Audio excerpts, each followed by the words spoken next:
Si Pangulong Bongbong Marcos sinabing ang Pilipinas ay dapat na i-maximize ang artificial intelligence habang binabantayan ang fake news at misinformation. Kaugnay yan, may nakalapang report si Bombo Annalise Soberano. Binigyang diin ni Pangulong Ferdinand Marcos Jr. na kailangang lubos na maunawaan at paghandaan ng Pilipinas ang mabilis na pag-unlad ng artificial intelligence na anyay may epekto sa halos lahat ng sektor.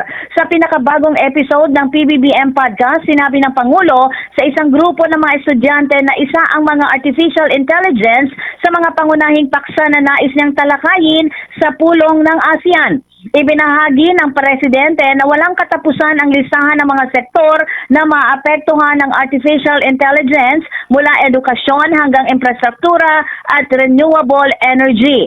Aminado si Pangulong Marcos na hamon para sa mga mambabatas ang paglikha ng pulisiya dahil kadalasan ay nahuhuli ang batas sa teknolohiya. Dahil dito, mahalagaan niyang matukoy kung paano ang pinakamabisang mapakinabangan ng bansa ang artificial intelligence. Kasabay nito, binalaan din ng Presidente ang publiko sa mga panganib, kabilang na ang posibleng paglala ng fake news, misinformation at disinformation sa paggamit ng teknolohiya. Nananawagan din si Pangulong Marcos na maging maingat habang sinisikap ng bansa samantalahin ang mga benepisyong hatid ng artificial intelligence.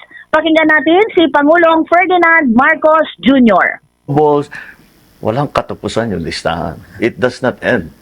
The longer you want, the more time you spend on it, the longer that list will become because it's going to touch everything. And it's important for us to understand it. That's why it's not so easy. May kasabihan yan eh. Legislation is always years behind technology. And the reason is, generally, legislators do not immediately understand technology. Meron medyo techie na nakakaintindi, pero karamihan hindi. So, what will you legislate? What's the best way for the Philippines to take full advantage, to maximize the use of AI? The other side of the equation is, what are the things na kailangan bantayan natin? Ayan na, yung mga fake news, yung mga misinformation, yung mga disinformation.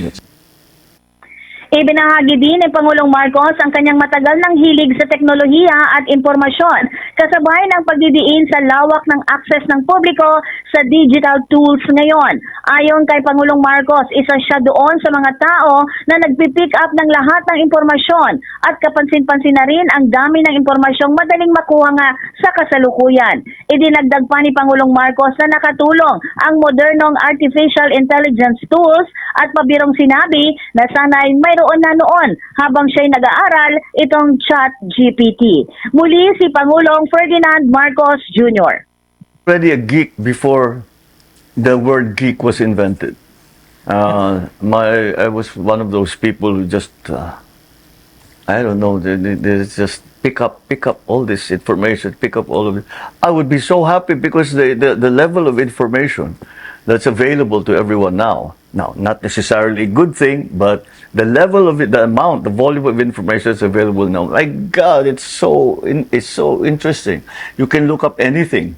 I wish I had ChatGPT when I was having to write essays and it's 2 in the morning and hindi mo pa natatapos yung essay mo. Samantala, sa ibang balita, nanindigan naman ang House of Representatives na itutuloy nito ang pag-livestream ng Bicameral Conference Committee deliberation para sa panugkalang 2026 National Budget sa pangunguna ni House Speaker Faustino Boje D at ayon na rin sa Transparency Directive na sinusuportahan ni Pangulong Marcos.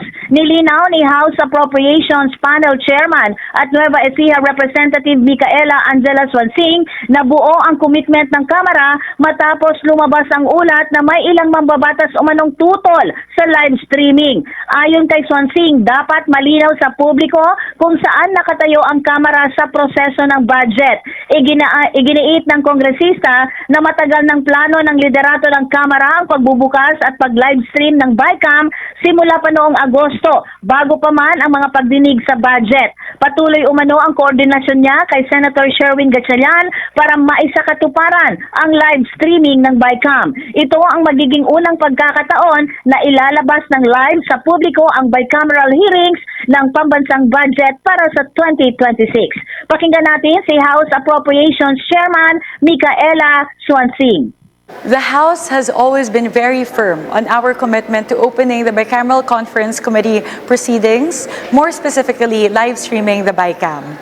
As early as August, even before the budget deliberations, the House leadership has already made pronouncements with regard to opening and live streaming the BICAM. Senator Win Gatchalian and I are already talking about how to operationalize the live streaming of the BICAM.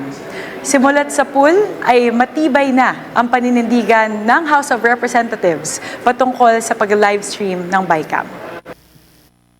Si Representative Micaela Swansing, bukas magsisimula na ang bicameral conference sa pagitan ng Senado at Kamara para dinggin itong 2026 national budget. Mula sa Malacanang, Bombo Anali Montaño Soberano nag-uulat. And this is Bombo Radio Philippines, the #1 and most trusted source of news and information. Basta Radio, Bombo! For the most trusted source of news and information, visit our website at www.bomboradio.com. Follow us on Bombo Radio mobile app, Facebook, YouTube, TikTok, and X, formerly Twitter. Like, share, and stay connected. Anytime, anywhere.